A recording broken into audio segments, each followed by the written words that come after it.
Most people think divorce happens because of arguments, cheating, or money. But I am telling you this because I was inside the system that made sure many marriages didn't survive after Valentine's Day. What I'm about to say will make some of you uncomfortable. Every year, right after February 14, we watched relationships start to crack. Not immediately, slowly. Sudden coldness, unexplainable irritation, fights that made no sense, love turning into resentment overnight. And no, this was not coincidence. Valentine's Day was one of the busiest assignment nights for us. Gifts were used, intimacy was monitored, emotions were exploited. Some couples celebrated love, others unknowingly opened doors. And by the time February ended, separation papers were already being discussed. If you are married, if you recently felt a strange shift in your home after Valentine's Day, or if you are wondering why love suddenly feels heavy, do not click away because what I'm about to expose is the reason many marriages never recover after February 14. My name is Naledi Mokena. I am South African. I grew up in Vereeniging, Gauteng, in a home that looked normal from the outside.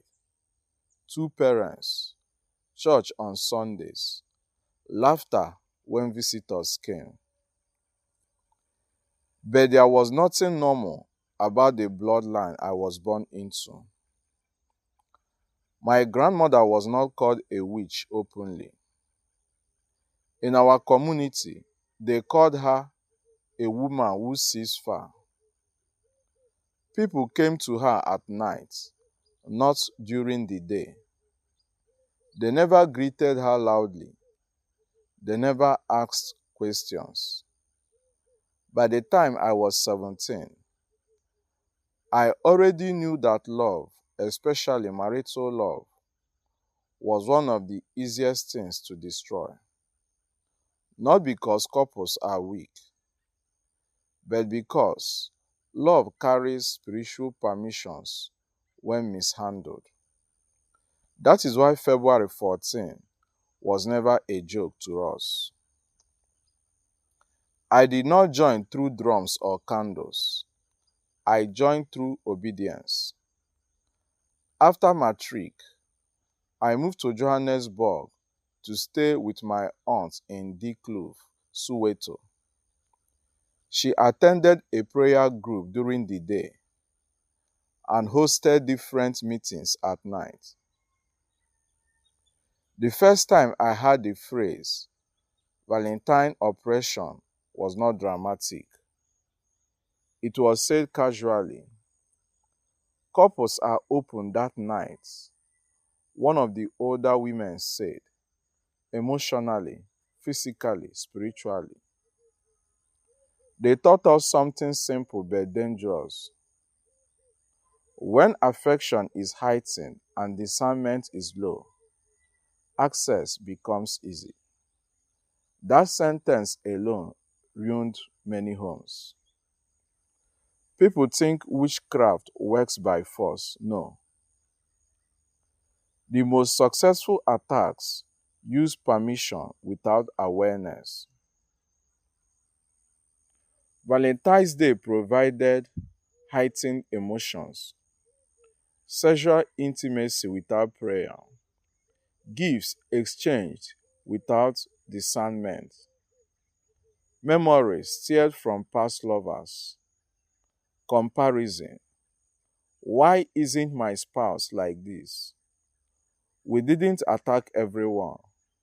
We targeted specific marriages. The first marriage I was assigned to was Sibusiso and Tandy Lamini. They lived in Pretoria, Glen Extension 11. Married for 8 years, 2 children, both working, no known problems. Their only mistake, they had survived a very difficult year and decided Valentine's Day would bring the spark back. That sentence was reported to us. Yes, reported. You would be shocked how easily information travels spiritually when people speak carelessly. We did not enter physically, we entered through intimacy monitoring. On February 14, Tandy bought new red lingerie. She did not pray over it. She did not wash it first. That alone was enough. At midnight, while they slept, instructions were given not to break them immediately, but to seed irritation.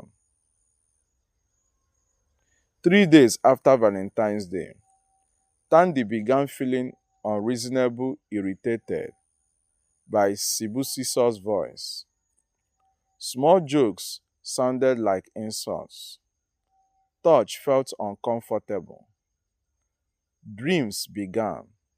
Dreams of arguing, of walking away, of silence. Sibusiso, on his own side, began remembering past relationships, felt disrespected without evidence, started staying late at work without reason. By March, arguments became frequent. By April, silence replaced fighting. By June, separation was discussed.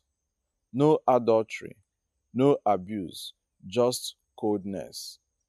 That is the most effective kind. Most divorces don't begin with hatred, they begin with emotional numbness. And numbness is something we specialize in creating. If you are watching this and thinking, this sounds like my home, understand this. Not every marital issue is witchcraft, but sudden shifts after spiritually charged seasons should never be ignored, especially after February 14. After the Lamini assignment, I was marked as effective. That was when they sent me to observe a church-going couple in Pretoria. This one was worse because prayers were involved, and when prayers are involved, retaliation follows.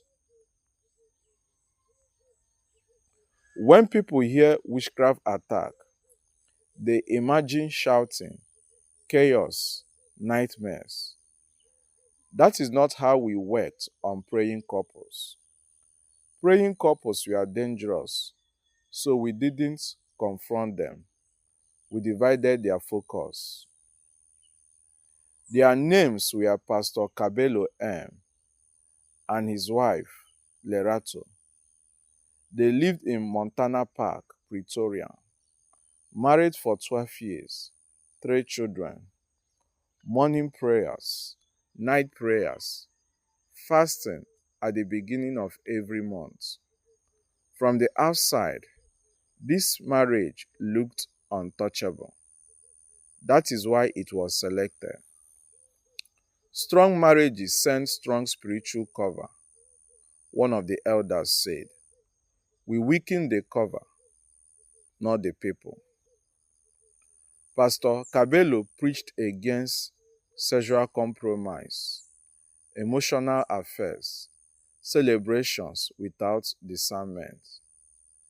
But on Valentine's Day, something small changed. They went out. No prayer, no covering, just laughter, music, wine, and memory. To them, it was harmless. To us, it was timing. We waited 3 nights after February 14. Not the same night, not immediately. Attacks that come too fast raise suspicion. On the third night, Lerato dreamed. She saw her husband preaching and smiling at a woman in the front row. Nothing explicit, just smiling. She woke up disturbed, but guilty for thinking it. That was the goal. Dreams were not random, they were introduced suggestion. Once a suggestion enters the mind during sleep, the heart begins to interpret reality through it. From that night, Lerato began watching her husband. Every smile looked suspicious. Every late return felt intentional. Pastor Cabello, unaware, sensed a shift, but he didn't know why. We did not stop their prayers. We made them tiring. Suddenly, morning prayers felt heavy. Words didn't flow. Distractions increased. Children interrupted constantly. They still prayed, but without fire. And fireless prayers don't intimidate the system. This is where it gets uncomfortable. Children are not attacked directly, they are used as channels. One child began having nightmares. Another became unusually disobedient. School complaints started coming in. Parents under pressure fight more, not loudly, privately. By March, confusion, silent observations, inner suspicion. April, arguments disguised as concerns. I just feel something is off. May, Pastor Cabello prayed longer. Lerato prayed shorter.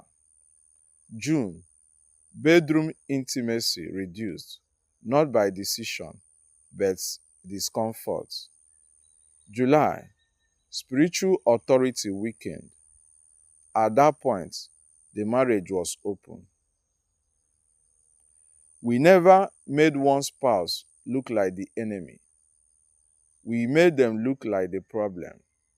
Self-blame destroys faster than accusation. If suspicion enters your marriage without evidence, and prayer suddenly feels heavy instead of refreshing, don't assume it's maturity. Sometimes it is infiltration. After Pretoria, I was sent to observe a family in Cape Town. This was not just a couple, it was a bloodline attack. Because sometimes destroying a marriage is not enough. Sometimes the goal is delayed marriages, repeated divorces, children afraid of commitment. What happened in that house still follows me, and it started with a Valentine's gift sent anonymously. Cape Town was different. Assignments in Cape Town were never rushed. They were calculated, layered, and generational. This was not about one argument. This was about making sure peace never returned, even years later. The family name was Jacobs. They lived in Mitchell's Plain, not, not far from the Civic Center. Husband, Daniel Jacobs, quiet, hardworking, emotionally reserved. Wife, Rennie Jacobs, expressive, loving, deeply committed to family unity, married for 9 years, three children, not rich, not famous, but they were stable. Stability is dangerous. The selection of the family was not random. Rini came from a line of women who stayed married. No divorces, no separations, no single mothers. That kind of consistency creates resistance. So the instruction was clear: break the pattern, not immediately, not violently, slowly. The entry point was a gift. On February 14, a package was delivered to their home. No sender name, just a simple note: you deserve more. Inside, a red scarf, a perfume Rini had admired once, chocolate. Rini assumed it was from her husband. Dane had no idea. That misunderstanding was intentional. Gift works because people don't pray over gifts. They unwrap emotions, not objects. That scarf was worn repeatedly. The perfume became her favorite. It became familiar. That's how attachments form. 3 weeks later, Daniel asked casually, "So, who was that gift from again?" Rainy laughed. Daniel didn't. That was the first crack. Not anger, confusion. We never create traits. We magnify existing ones. Daniel was naturally quiet. We amplified emotional withdrawal. Renee was expressive. We amplified emotional demand.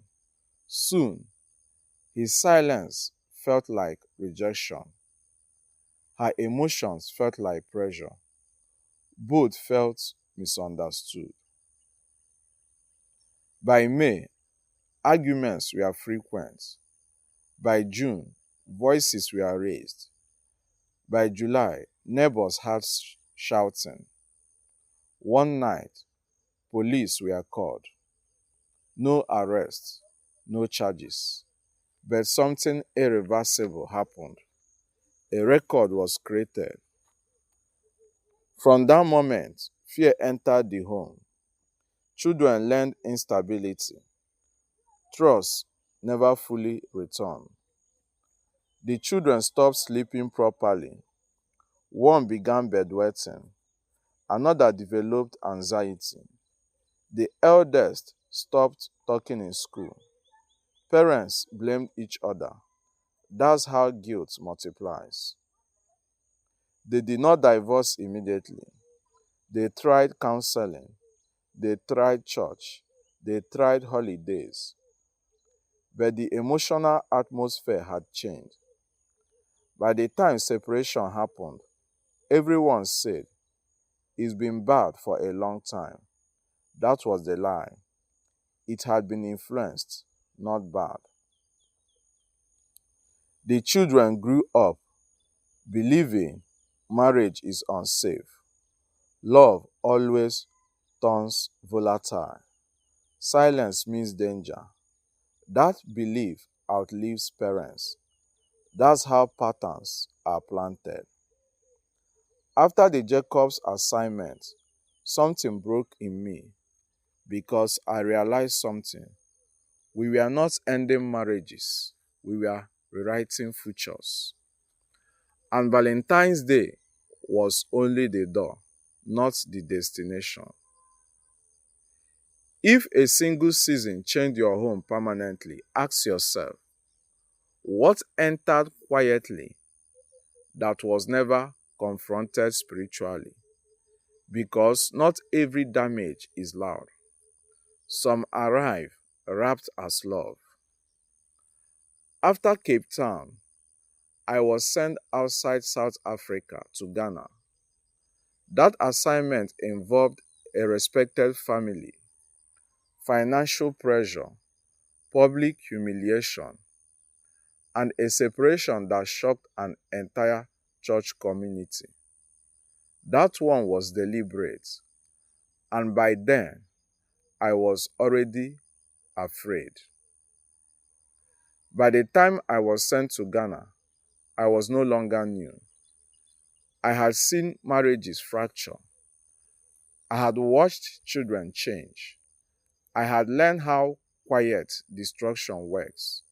But Ghana was different because this assignment was not just about a home, it was about public disgrace. The family name was Mensah. They lived in East Legon, Accra, respected, well known in church circles. Husband, Elder Kwame Mensah. Finance committee, soft spoken, disciplined. Wife, Abina Mensah. Women's fellowship leader. Admired marriage, prayerful. Married for 15 years, 4 children, no scandals. That reputation was the target. The family was selected because Elder Kwame handled money in church. Not because he was stealing, but because trust plus money plus reputation creates leverage. The instruction given was chillingly simple. Make their separation loud, not fast, loud. We didn't create poverty, we introduced pressure. Small things first. Unexpected school fees, delayed payments, business opportunities that looked good but failed. Money arguments sound natural. That is why they work. Soon, Abina felt unheard. Kwame felt accused. Both felt misunderstood. Next came whispers, not accusations, questions. Is everything okay in their home? Abina looks tired lately. Kwame seems distant. Questions wrote faster than statements. On February 14, Kwame missed their planned dinner. Work issue, legitimate, but spiritually it was amplified. Abina cried that night, not loudly, silently. Silence is where resentment matures. By March, counseling sessions began. Prayer points were shared privately. Elders became aware. But once leadership enters a marriage, privacy is already compromised. Every argument now had witnesses. One Sunday, during announcements, a prayer request was made. Not names, but descriptions were obvious. Everyone knew. That day, Abina stopped attending regularly. Kwame stayed. That split alone damaged the marriage beyond repair. The effect on children. Children were whispered about, asked questions they didn't understand. One withdrew. One became angry. One lost respect for church. Spiritual damage does not announce itself. It settles quietly. They didn't divorce immediately. They separated. That separation, once public, rarely heals. By the end of the year, Kwame lived alone. Abina relocated with the children. The church was divided. Some blamed her, some blamed him. No one saw the invisible hand. There was an assignment that changed me because I saw something clearly. When marriages collapse publicly, faith collapses privately, and that damage spreads. If your marriage struggles, if your marriage struggles are becoming public conversation, you are no longer just dealing with issues, you are dealing with exposure, and exposure weakens restoration. After Ghana, I was no longer confident because I noticed something terrifying. Some assignments began failing. Prayers started pushing back. Couples started resisting. Coverings were being restored. And that is when consequences began for people like me. By the time I returned from Ghana, something had shifted, not outside, inside me. I had carried out instructions without emotion for years, but now, for the first time, I was afraid because the reports were changing. Resistance detected, covering restored, access denied. Those were phrases we rarely used until this assignment. The couple we couldn't break were not famous, not wealthy, not leaders. Their names were Tabo and Zanele Kumalo. They lived in Tembisa, east of Johannesburg, married for 6 years, one child, ordinary life. But spiritually, they were guarded. They had recently survived a difficult year, job loss, health scare, family interference. Yet their marriage had not collapsed. That resilience made them visible. The instruction was clear: use Valentine's Day again. It always began there. We monitored as usual. February 14 arrived. They went out, simple dinner, no extravagance, no display. But something unusual happened. Before intimacy, they prayed together. Not long, not dramatic, just deliberate. That moment closed doors we were counting on. That night, dream access was attempted. Nothing stuck. No images, no suggestion, no confusion. It was like hitting a wall. In the days after Valentine's Day, they talked openly. They addressed irritation early. They prayed together, not separately. They refused silence. Silence is our favorite environment. They didn't allow it. When assignments fail, consequences follow in witchcraft. Not for the couple, for the agent. I began experiencing unusual fear, interrupted sleep, repeated warnings in dreams, sudden loss of peace. I had never been the one affected. Now I was. One night, I heard words, not shouted, not threatening, clear. You cannot keep crossing this line.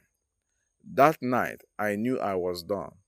Not safe, not protected, just done. I am not sharing this for sympathy or attention. I am speaking because patterns are repeating. Every year, after February 14, after emotionally charged seasons, after careless intimacy, homes begin to fracture and people blame each other. I need you to understand, not every divorce is spiritual. Not every argument is an attack. But timing matters, and so does awareness. When love is celebrated without covering, when emotions are heightened without discernment, access becomes easier than people realize. If your marriage feels heavier after Valentine's Day, don't ignore it. Don't personalize it. Don't rush decisions. Restore unity quickly. Pray together. Speak early. Close emotional doors. I was part of what broke homes. That is why I am warning you now. Some damage can still be reversed, but silence finishes what attacks begin. If you stayed to the end, this message was not accidental.